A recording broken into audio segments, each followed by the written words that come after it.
So here we go, creating my first YouTube video. I appreciate you tuning in. I'm really excited about being able to create more long form content to speak about the things that I feel are really, really important.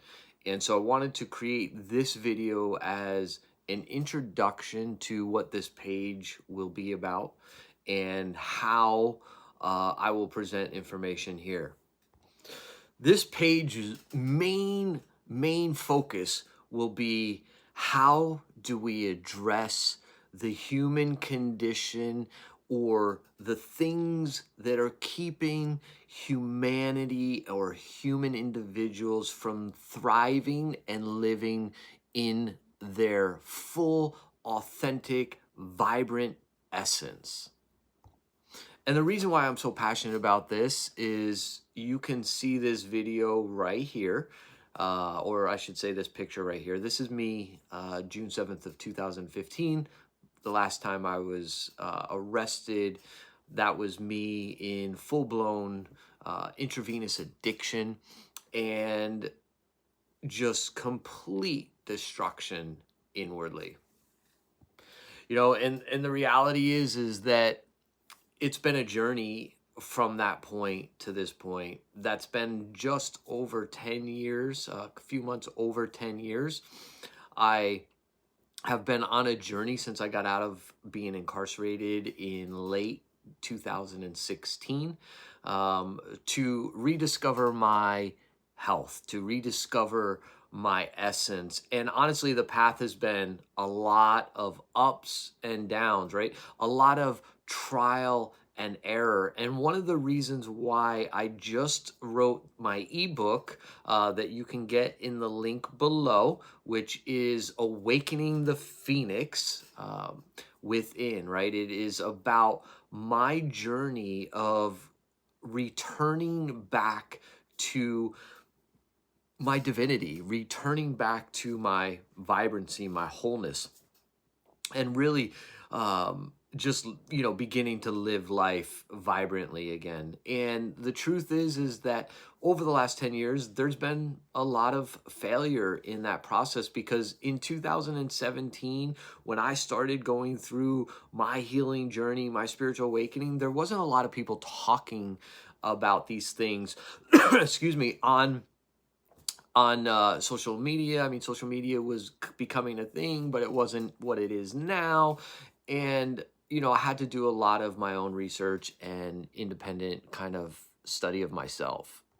So what that ebook is all about is just that journey of how I incorporated breath work and how I incorporated fasting and how I incorporated grounding and sun exposure, how I incorporated spirituality and science together to heal the deepest and darkest of what we call addiction. You know, and the truth is that I've really struggled with addiction for a long time. From the age of about 19 when I first was introduced to my first line of cocaine. But even before that, addiction was already there because, you know, I was drinking at 15, 14 to the point of just vomiting all the time, right? So the addiction started at a real young age. My father was a heroin addict. Both my grandfathers were alcoholics. And you know, I don't hold the necessarily opinion that it is necessarily genetic in sense, but there is some dysfunction that is passed on, right? There is inner workings of the human biology that are genetically passed on. Maybe things like ADHD, which we know is a dysfunction of the prefrontal cortex of the brain to be able to metabolize nutrients and energy, and so we become dopamine deficient. So a lot of us, when we do or experience maybe that abundance of dopamine in, say, a first line of cocaine at a young age without any awareness or understanding, we may become easily addicted because that dopamine is giving us access to something that we haven't been able to achieve because we didn't know how to achieve it without the substance. And so that's why my ebook, again, Awakening the Phoenix, Arise from the Ashes of Addiction, is really focusing on that the issue in addiction, the issue in really all things, whether it's sugar, whether it's drugs, whatever it is not about the said substance. It is about understanding what is happening internally within each and every individual. Like I said, ADHD is a big one. It's a common one that a lot of people are diagnosed with that have addictive behaviors. And the reason why is they are deficient in dopamine. They are deficient in the things that give access to the prefrontal cortex.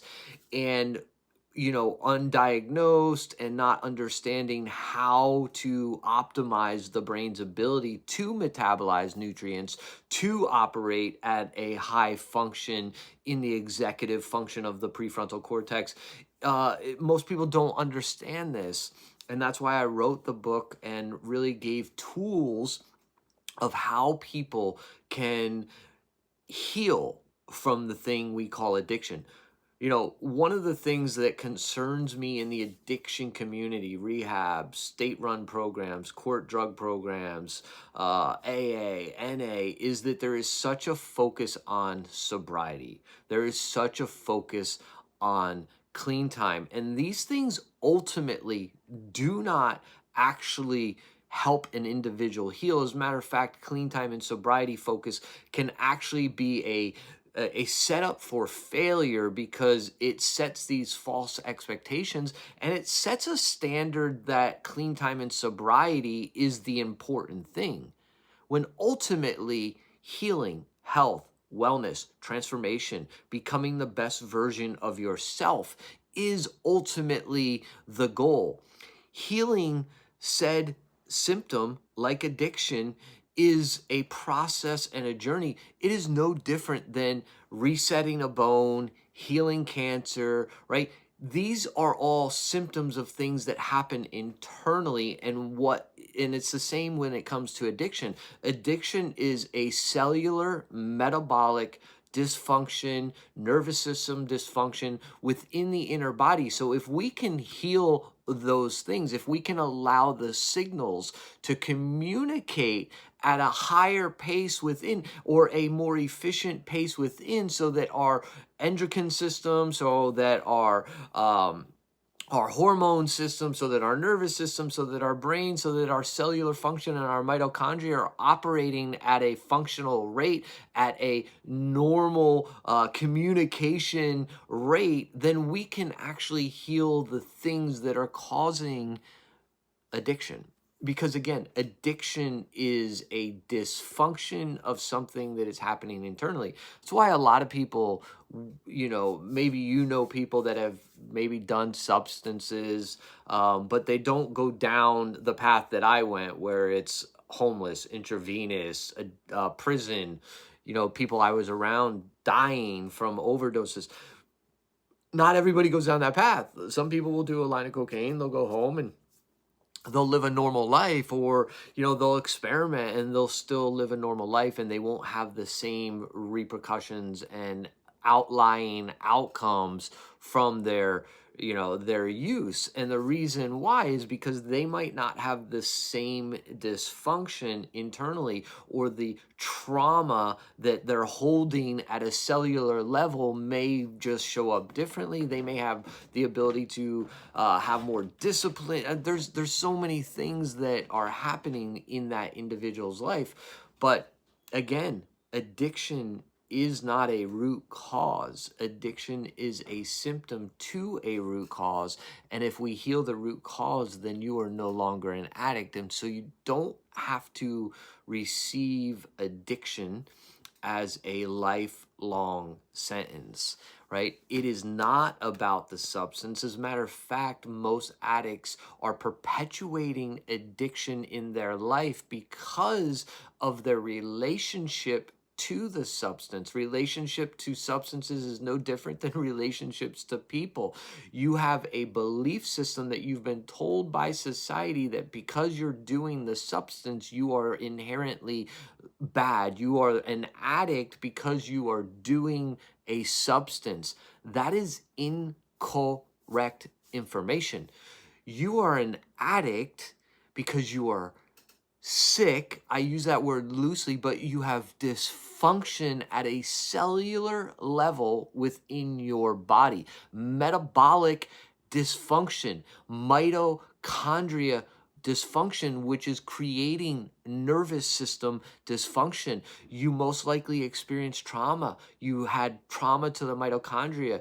This is literally creating ROS, which I'm not going to get into right now, but this is dysfunction within the cells, within the mitochondria. And now your neurons and your cells are misfiring and miscommunicating. And so your signaling within your brain and your nervous system is creating distortion in your cell's ability to vibrate, communicate, and create.